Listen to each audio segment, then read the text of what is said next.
Para completar a SAF do São Paulo cada vez mais distante, preciso falar também sobre o São Paulo. Rogério Caboclo, que foi expulso da CBF, será candidato à presidência do Tricolor. O São Paulo contratou um reforço extremamente importante sem gastar nenhum centavo. Vou trazer mais detalhes dessa história. Tem mercado, bastidores, finanças e muito mais. Fala aí, pessoal, sou Jorge Nicola, bem-vindos a mais um vídeo do canal. Sempre bom ter vocês por aqui, sem perder tempo, pedir para deixar like, se inscrever no canal e ativar as notificações. Bora falar também sobre o São Paulo que vai jogar contra o Corinthians pela 34ª rodada do Campeonato Brasileiro em novembro na Vila Belmiro. Nessa data, o estádio do São Paulo vai estar recebendo shows e o Santos aprovou nos últimos dias que o São Paulo mande esse clássico por lá. Ex-presidente da CBF, Rogério Caboclo, lançou sua candidatura à presidência do São Paulo. O mais curioso é que ele ainda não tem o apoio de 55 conselheiros, algo exigido pelo estatuto do clube para que ele possa estar concorrendo na eleição para presidente marcada para o fim do ano. A grande dificuldade do Caboclo é que Marcelo Portugal Gouveia Filho, Marcelinho, também pretende se lançar candidato pela oposição. E há um cálculo de que dificilmente os dois terão o apoio de 55 conselheiros. Até porque, apesar de fazer uma gestão bastante tumultuada, a Rimacis, como presidente da situação, deve ter um apoio maciço de membros do Conselho Deliberativo. Caboclo, que foi presidente da CBF entre 2019 e 2021 e acabou sendo afastado após denúncias de assédio moral e sexual feitas por funcionárias da Confederação Brasileira de Futebol. Antes de continuar o noticiário do São Paulo, deixa eu só perguntar para você, o que você pensa sobre Rogério Caboclo e a Rimacis, os dois nomes mais fortes para essa eleição para presidente do São Paulo? Você acha que o tricolor está em boas mãos ou teme pelo futuro do clube? Só para completar, registrar que Arthur segue desfalcando o São Paulo. Ele não viajou com o time para enfrentar o Bolívar em partida da Sul-Americana na altitude de La Paz. Rian Francisco e Isaac são as novidades da delegação que já viajou para a Bolívia. E o São Paulo fechou uma das suas principais promessas da base sem gastar nenhum centavo. Alguns dias atrás cheguei a contar para vocês que o Matheus Ferreira, que tem impressionado o técnico Dorival Júnior no time principal, chegou ao São Paulo a um custo de R$1,5 milhão.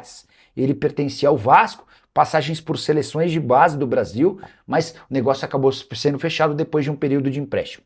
Acontece que o São Paulo não precisou pagar esse R$1,5 milhão, que seriam diluídos ao longo de 10 parcelas. Tudo por causa de uma dívida que o Vasco tinha com o São Paulo por Léo Pelé. São Paulo conseguiu nessa tratativa envolvendo o Matheus Ferreira incluir esses débitos do Léo Pelé. Ou seja, esse R$1,5 milhão que o São Paulo pagaria foram abatidos da dívida do Vasco em relação ao zagueiro, que eu nem tenho mais ideia de onde possa estar. São Paulo ficou, a partir desse negócio, dono de 80% dos direitos econômicos do Matheus Ferreira. O Vasco manteve 20% de olho na valorização do atleta. Matheus, que na atual temporada pelo Sub-20 já soma 29 partidas. Desde que foi contratado pelo São Paulo no ano passado, todos os jogos pelo Sub-20, 65 aparições com 3 assistências. Jogador que soma 10 partidas pela Seleção Brasileira de Base e deve começar a ganhar mais minutos no time principal do São Paulo nessa temporada. E se você é torcedor são paulino, saiba que as pessoas dentro do São Paulo continuam trabalhando para que a SAF não aconteça. E eu vou te explicar por que de mais essa afirmação. O Tricolor está discutindo uma ampla reforma no Estatuto e queria destacar em especial o artigo 58. Havia uma discussão sobre a exigência de um percentual de aprovação dentro do Conselho Deliberativo para que a SAF fosse aceita.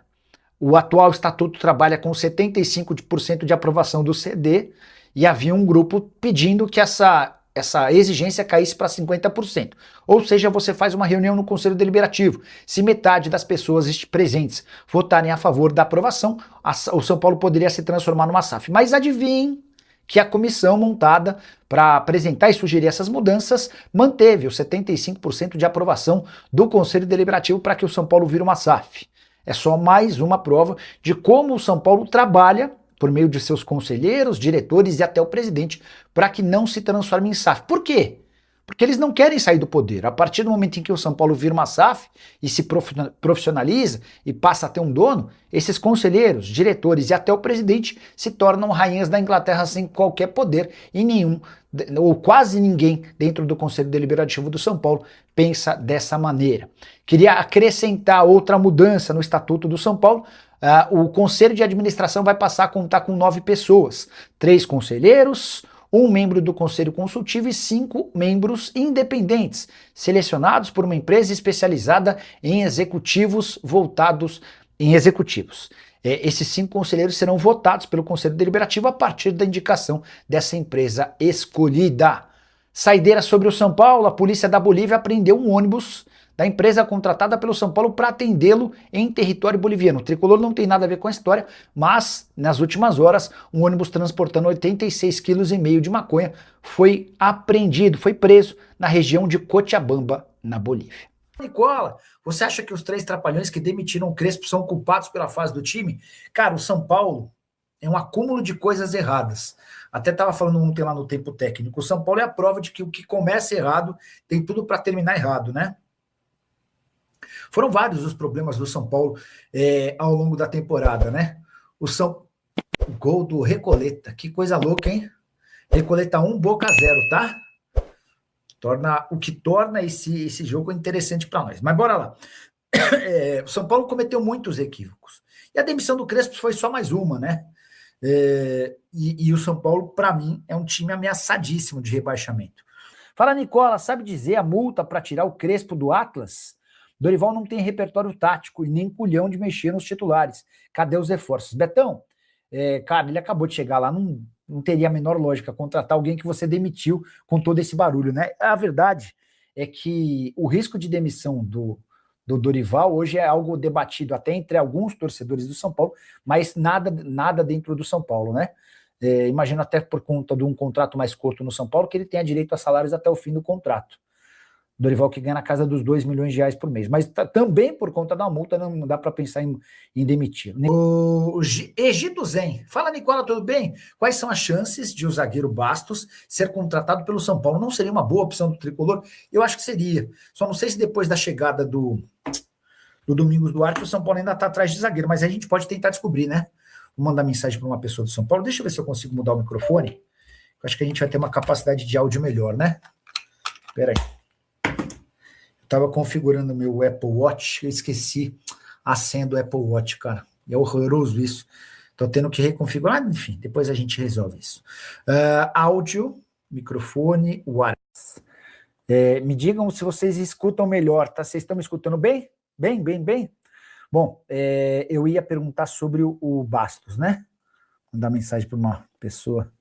Não, como é que é o nome dessa pessoa? Aqui.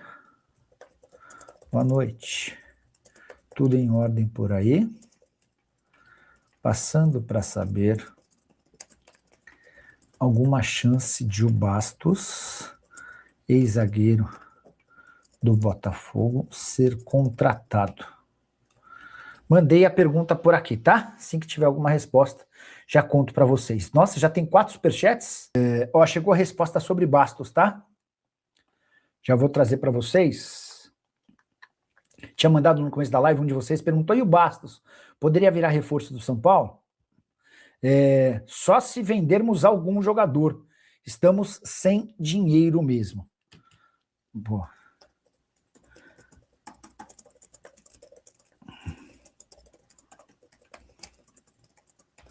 Então, ó, só para repetir, tá? Comecinho da live, alguém me perguntou se o Bastos pode virar reforço do São Paulo.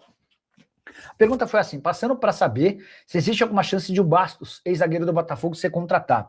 Só se vendermos algum jogador, estamos sem dinheiro mesmo, tá? Então, essa é a realidade do São Paulo. Se algum atleta for vendido, aí pode se abrir uma possibilidade para o Bastos. Confesso que eu talvez nem esperasse essa resposta, achei interessante. A pessoa não descarta que o Bastos faça parte dos planos, né? Fala, rapaziada boa, beleza? Chegamos aí com mais um giro de notícias do São Paulo. Rapaziada, nesta quarta-feira, agitado com muita informação do mercado da bola. Muito obrigado a todos vocês, um grande abraço e até o próximo vídeo. Fui.